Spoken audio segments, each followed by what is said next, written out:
America's fight against terrorism at home and abroad. Authorities have arrested two men who were allegedly plotting attacks on New York. Ali Kourani of the Bronx and Samer El Debek of Dearborn, Michigan. These men were charged with training and working on behalf of Hezbollah, a U.S. designated terrorist organization based in Lebanon. Thank God these guys were picked up. Imagine what could have happened had these terrorists not been caught. Another Pulse nightclub-style massacre or San Bernardino all over again? It's a frightening thought. But what's even more frightening is that those were just two terrorists. The FBI is investigating radical terrorists in all 50 states. So there are many more living among us waiting to strike. Meantime, in London, counter-terrorism police have arrested three men on terror charges after overnight raids. But the three are just needles in the haystack. Some 23,000 suspects are being monitored in the UK, including some 400 that actually fought for the Islamic State in Syria. Joining me now, the founder of the American Truth Project, Barry Nussbaum. Barry, when you look at their counter-terror efforts, it's almost like whack-a-mole in the UK right now. I mean, how do you explain this? Like, why does this just keep happening? You would think that, the culture is embracing people and loving people. Shouldn't these, terrorists love back? I got a couple questions for you, Steph, and it's the perfect question to be asking because it applies to the United States as well.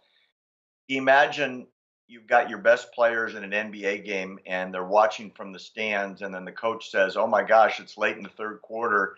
We're down by 75 points. You guys get in there and win the game for us." That's exactly what Britain has decided to do. It's late in the third quarter. They're down by 70-something points, and now they're going to start whacking the moles. 20,000 suspects are being monitored, several 100,000 in the database that they have done absolutely nothing about. Meanwhile, for over a decade, radical imams are preaching in mosques all over Britain, destroy Britain, enforce Sharia law, and kill the infidels. And you know what Britain has done? Absolutely nothing, because they want to prove they're a liberal, progressive, accepting society. Well, they do nothing, and then they tell people just to get used to it, because that's, part of living in a big city. It's just totally normal for, teenagers and kids to have their limbs blown off at a concert. I mean, again, it was so absurd, and the people should be outraged, and I know that they are. But sometimes maybe we don't hear the outrage because the mainstream media aren't focusing on it. And we know this, they have this some sort of narrative. And, this week it was rather rich. We actually caught fake news. CNN, a citizen journalist, filmed CNN staging a fake news report, and we have that video roll tape. Yep.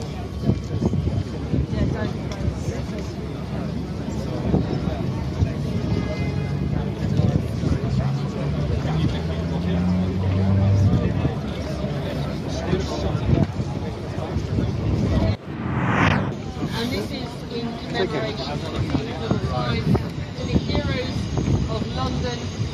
There are flowers on the street here. Ladies with hashtag Turn to Love, hashtag ISIS is enemies of Islam.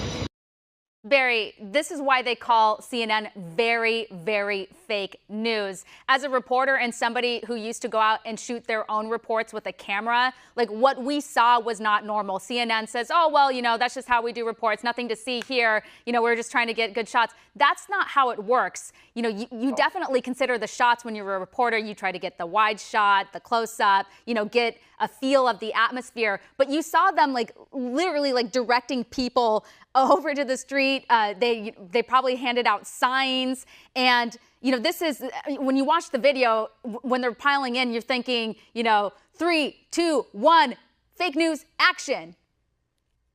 What you saw was the most egregious fake news creation in the history of televised news. They took cops that were white, kicked them out of the scene, rounded up black cops to bring them in to show that Britain is progressive.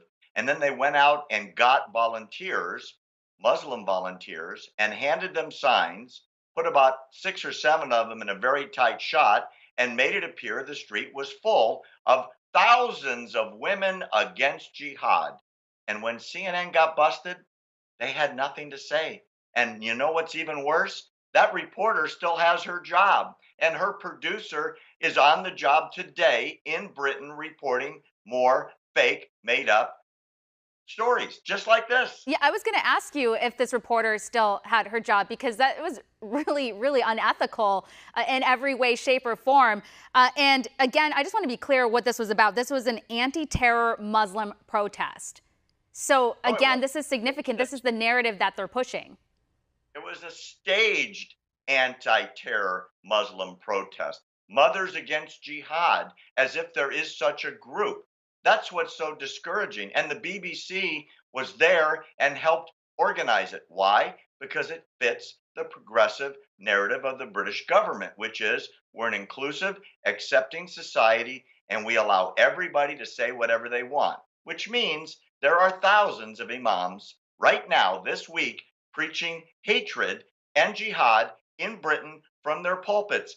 And the British government is doing nothing about it, and they wonder why terror is growing in Britain. Well, and I saw this other disturbing social media post. It was from a police department in the UK, and they were basically telling people, that nothing to do about terrorism. This is they're attacking free speech. It says, we would remind all social media users to think carefully about what they are saying before posting messages online. Although you may believe your message is acceptable, other people may take offense, and you could face a large fine or up to 2 years in prison if your message is deemed to have broken the law. So, they're specifically talking about people that, might talk about radical Islamic terror. You just can't do that, can you? No, in fact, the British electorate is so disgusted. The Prime Minister, May, was so far ahead in the polls, she called a snap election, which was yesterday, and lost her majority in Parliament because British citizens are fed up that the federal government in Britain has been completely unable to stop terrorism because their policies are crazy backwards, like you just pointed out. The police are threatening people with prison terms if they tweet something, but they're not doing anything about radical imams preaching the destruction of Britain, an institution of Sharia law. Yeah. It's crazy. It's backwards. It is. And then I'm looking at home and I was reading some headlines and I found this and it made me kind of, scratch my head. It says, the way we talk about terror attacks is actually helping the extremist cause. And so I read the article and they were basically this reporter, Alan Green with Quartz. He was saying that, anytime there's an attack, we should never, ever mention the fact that it was, a radical Islamic terror. We should just call it an attack. But again, if you can't define the enemy, how are you going to defeat it? I think back to World War II. Can you imagine if we called the Nazis Germans that are misguided, they're not true Germans, and we referred to Imperial Japan as, well, that's just the emperor, and later Mao Zedong is just a misguided communist? Would that have saved any lives? No. What it would have done would have allowed our homeland to have not defeated what would have been the end of civilization as we know it. If you can't name the enemy, you can't fight the enemy, and you can't beat the enemy. This progressive, inclusive, everybody's great, everybody gets a trophy, everybody's nice mentality will eventually allow for our destruction.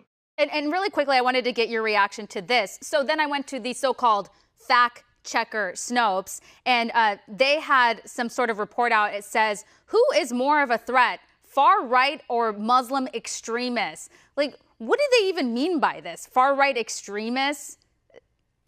I think what they mean is you've got Islamic fundamentalists blowing up nightclubs and buses and subways and hacking people to death in public places. And that's a certain amount of bad, versus right-wing people who are very conservative in their values. Which is worse? If they can't even have a rational, quick answer to their own question, you have to disregard sources like this because they have drunk the Kool-Aid and they're on their way down the spiral. Yeah. They're gone. That's why I call Snopes a fake news fact checker. I guess, I'm sorry, they are a fake fact checker, and I don't think they're reliable. And it's really sad because a lot of people do go to Snopes for information.